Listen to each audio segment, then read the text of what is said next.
right. Thank you, Mary. So, I know for most companies and teams that we belong to, we all understand and value the need to have junior engineers in our team. I know for me, working with juniors taught me that I don't really get a concept until I can explain it to someone who is maybe early in their career very well. I learned that supporting each other and supporting each other in remote environments is possible. And I learned this by working with some extremely talented junior engineers in remote environments. For a while, years ago, I thought to really support juniors, you have to be in the same office. How will you make sure that you are there for help them and support them if you are maybe a couple of time zones away? Now, thinking about hiring juniors in remote environments is a little terrifying. We all fear that we won't be able to support them correctly. We all fear that it may end up ruining the beginning of their careers because we are not quite as ready as we want as remote companies to support them. We all worry that the team dynamics we work so hard to create in our remote environments may be compromised by bringing someone in who may not be ready.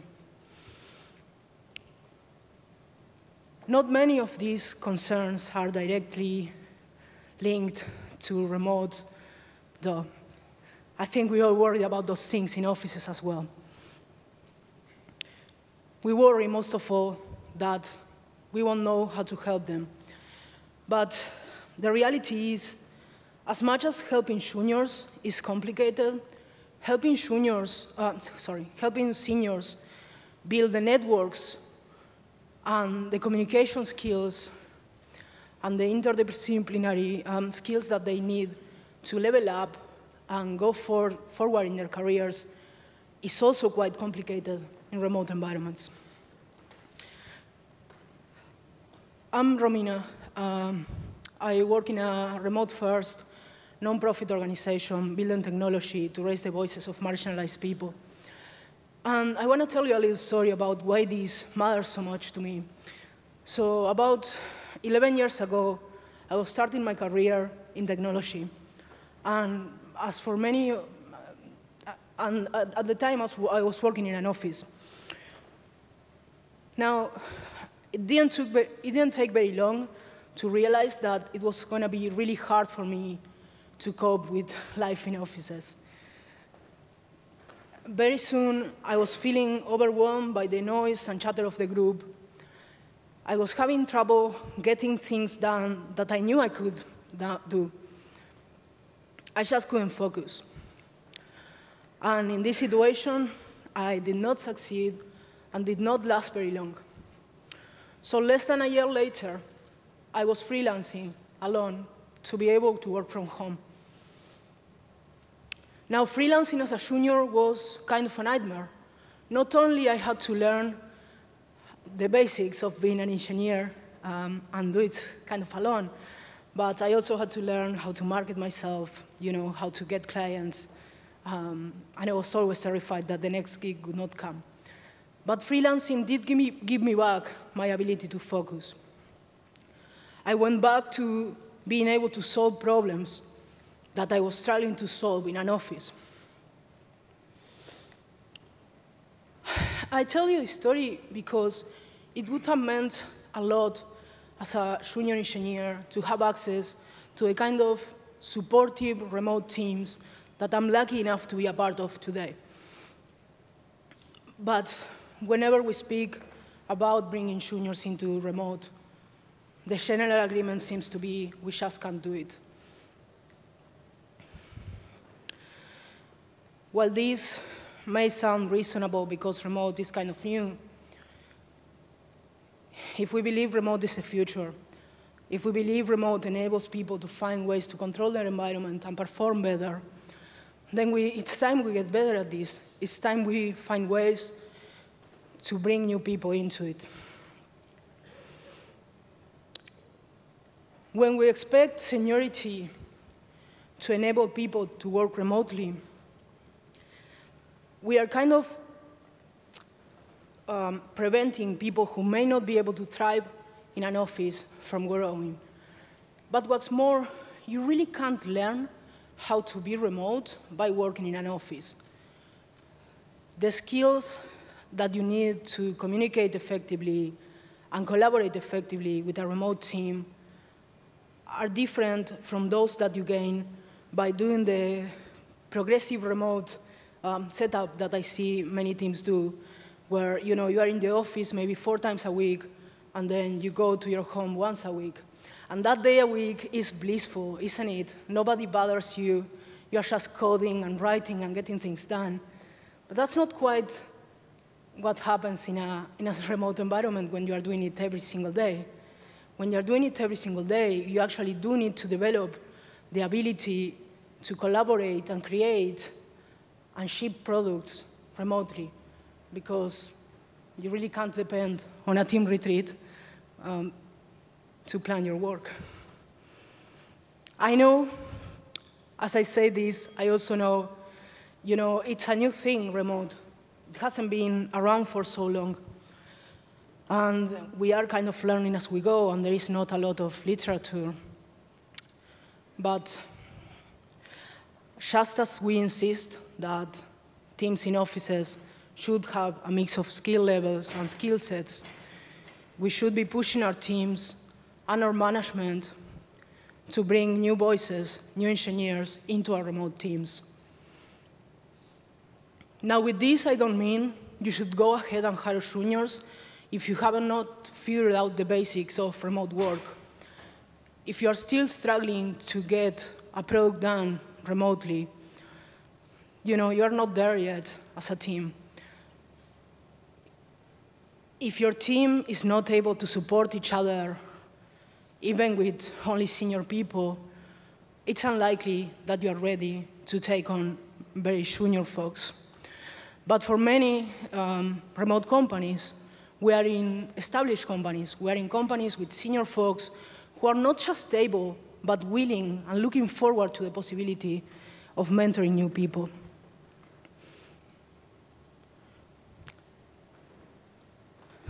Now, as we think about this, we also have to think, what does it mean to be ready, right?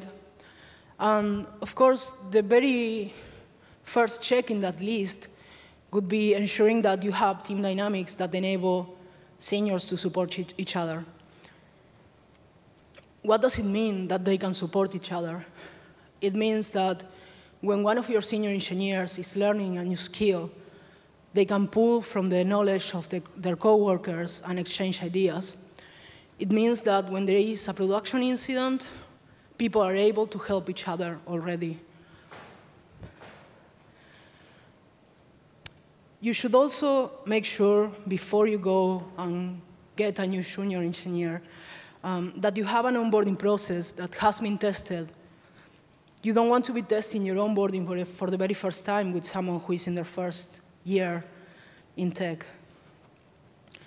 It's going to give you a lot of insights, but it's going to be a painful process. The key thing that I've seen make or break my own ability to support people has been time zones. Now, for those of you who work remotely, we all don't really love time zones. For every engineer in the room, I'm really sorry. Time zones are terrible.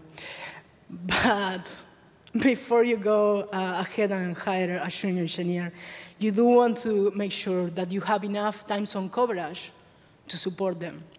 And that, together with having enough people in your team entirely to support them, is the one key thing that's going to make or break your ability to support junior folks.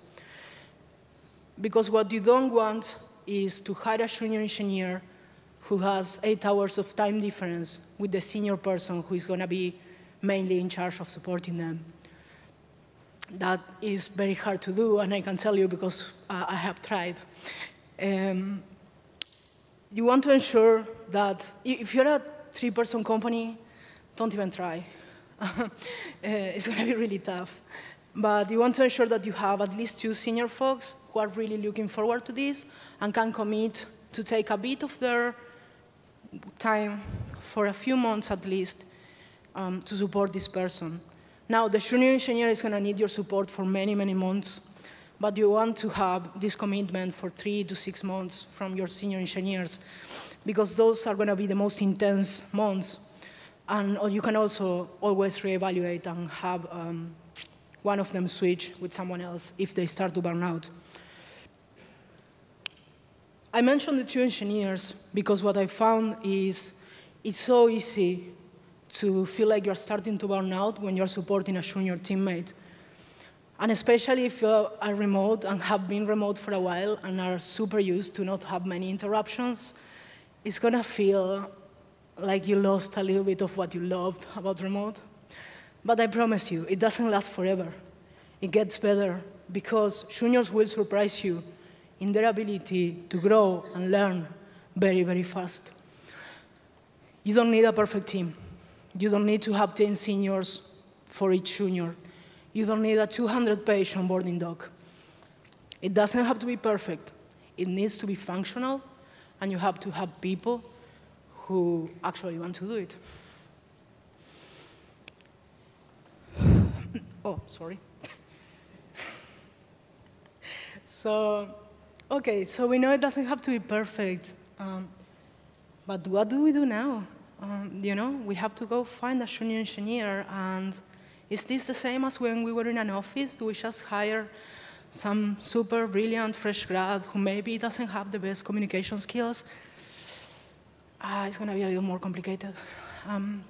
So for remote work, one of the key things we're always testing for is communication skills, and especially the ability to communicate your thoughts in writing, and your ability to ask questions asynchronously to understand a problem and get feedback on it.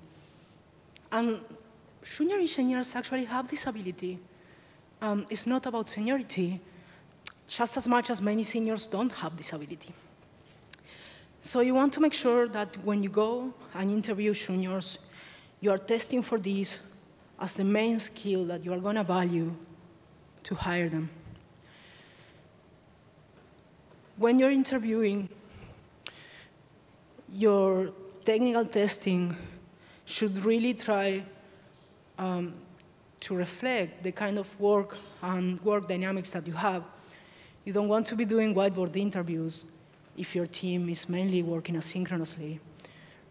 It's likely that a take-home test, which is what I see used more often, is going to give you more insight into their ability to deliver work asynchronously and also ask questions when they get a test to get clarification, deliver on it, and finally send back a documented project that really explains what they did, how they did it, and why.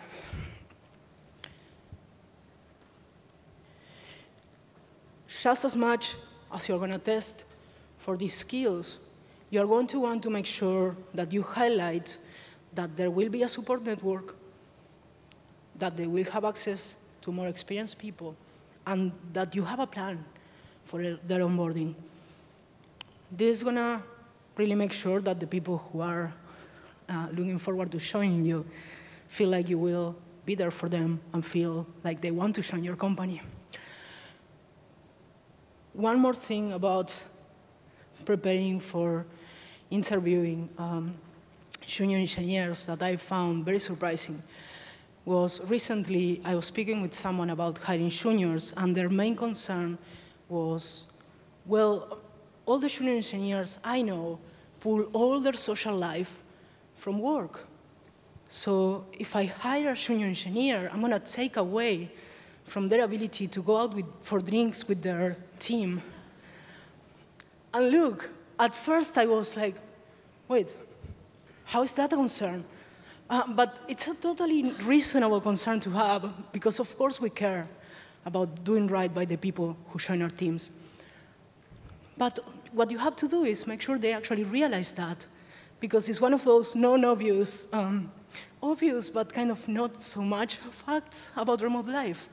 You are no longer able to pull your social life from work. That's just how it is. Which is not to say that we don't have fun, because honestly, I've had more coffee chats over Slack than I can count. So we are ready to find a junior engineer. And we found one. We interviewed, we went through the tech screening, we did all the hard work, we made some hard decisions to select someone, and they signed. Congratulations.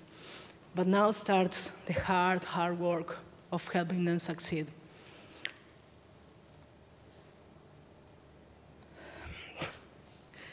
Being there on their first day. What's an obvious thing to say, right? Of course you have to be there on their very first day. And yet, I've heard at least 3 times this year from friends joining remote companies that they woke up, started their day, and waited for 3 hours for their managers to appear. And in these 3 hours, in their minds, all that they had was my contract canceled? Do I still actually have a job? And how do I justify these 3 hours? And it all happened because nobody on the other side thought, hey, we should actually tell this person to start on a specific time. And it's natural that they didn't think of it. Because as remote workers, how often do you actually set someone's hours? For many of us, it's an afterthought. But still, it's terrifying to be in that position, so please be there. And I also want you to be there, because that will be the first of many, many, many one-on-ones that you will be having with this person. Oops, I keep pushing the wrong button. You will do a progressive one-on-one schedule. So on that first day, you will outline everything that will happen on the first week, on the first month, on the first quarter. Of course, the first week will be very detailed, the first month less so, and the quarter is going to be just guidelines. And you want to do this because as remote workers, it's normal to feel very anxious about the fact that nobody is actually watching us work, and what if they think I'm doing nothing, and am I actually measuring up to what they expect? So you want to ensure that you have that set up. For the first week, you will be meeting with this person every day. If it sounds like a lot, it's not. It doesn't have to be an hour, but you want to be checking in very often on how that onboarding is going. And as a manager, your side of this onboarding will be logistical, will be about career support. It won't be about helping them get set up. And it won't be about helping them get set up because of the senior engineers who have volunteered to be fantastic peers and help this person grow. I need water. So in that first day, you will outline a few critical things. First, one thing that I really recommend is ensure that they know that they have these meetings with our senior engineers who will get them set up, but also that you expect them to reach out to some people outside of their own team. And this is going to be terrifying for a new person. But reaching out to someone outside of your team, as terrifying as it is, sets the tone that no matter how junior you are expected to ask for help, you are expected to be in touch with your coworkers, and you have the power to do so. And this is going to be critical later on when this same junior engineer starts growing into a role and starts needing help from people who are not just their immediate team.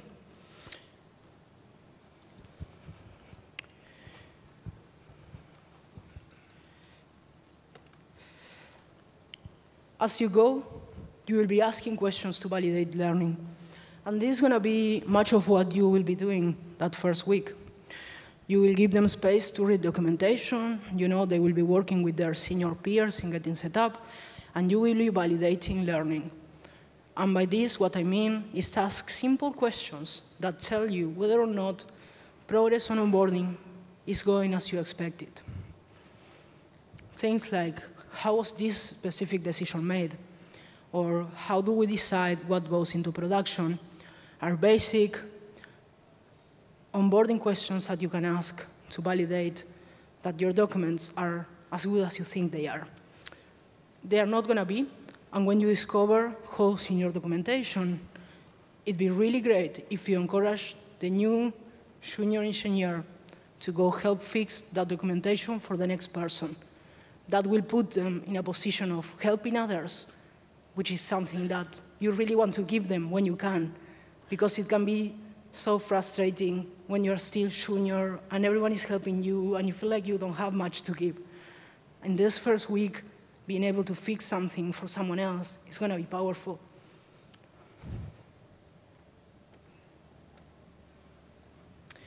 I mentioned the senior engineers a lot. Their job for that first week is not going to be shipping product. Their job for that first week is going to be making sure that this junior engineer is shipping something to production. They're going to be setting them up. They're going to be pair programming. They're going to be explaining technical processes. And in the end, something should be in production. Nothing helps engineers bond quite as much as getting something done. Pair programming can be a powerful way to break down walls at different levels of seniority. I found this to be extremely effective, especially in remote environments where you're kind of just a face in a screen and it feels so intimidating for someone new.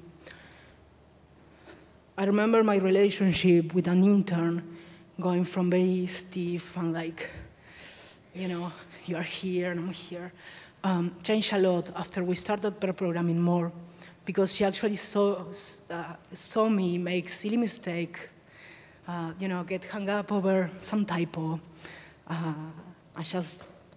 She saw me doing the things that happen to her every day, and showed that it happens to everyone. You're going to be delivering feedback, and I know you all know this, but once a month is too little, and especially for juniors, you want to be delivering feedback, hopefully weekly.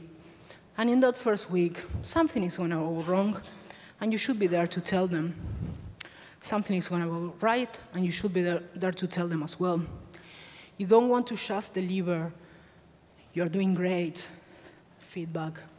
You want to be specific, and you want to also note things to improve.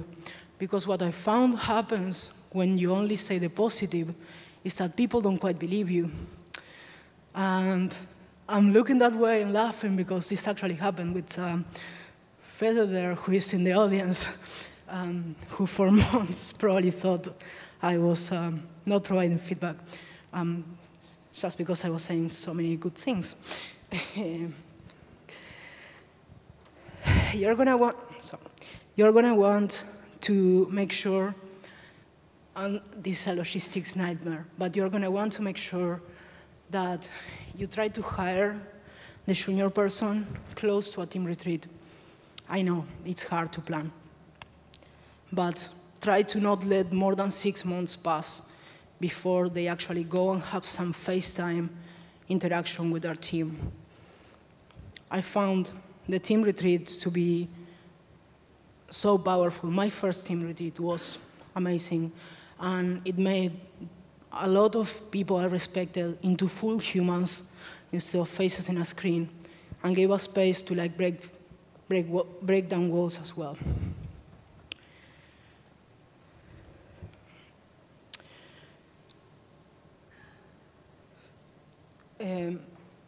We already talked about this because I went far. But yeah, working to achieve a common goal is always a powerful part of team building. And one more thing about that is ensuring that this junior person also has the ability to give feedback So when you're doing code reviews, if you can, try to find something that they will review and they can actually critique, because it will help break the gap of seniority a little bit more, and it will help them feel like a full part of this team. Now, I was so worried about running over that I have a few minutes left, actually. So we're wrapping up, and what I want you to take from this is juniors belong in remote. They belong in remote because not everyone can thrive in an office, just as much as not everyone will be able to thrive in a remote environment. But when you prevent junior engineers from joining any remote team at all, you are excluding a huge portion of the population of engineers. And you're making it hard for people like me to actually upskill without having to find weird hacks in how we structure our work and our days. So this is a little bit selfish, because actually I would have loved to have this opportunity as a junior. I want you to think, as you feel all the reasons why you should never hire a junior engineer into remote, I want you to actually think, is this about remote, or would this still happen in an office? 90% of the time, the blockers actually exist in offices as well. It's just we are more used to it. I also want you to think, as you prepare for a junior engineer, or as you are saying, no, that can never happen, I want you to think, if I fix this blocker, would it make life much better for seniors as well? And you're going to find that for many things, it's good. If you fix your documentation to be a little more friendly, your seniors will benefit as well. If you fix the way you collaborate with each other, your seniors will thrive and work better as well. And finally, I just want you to go find some juniors, hire them into your companies, and support them, because eventually they will grow into the senior engineers that you very much want to hire right now. Thank you all.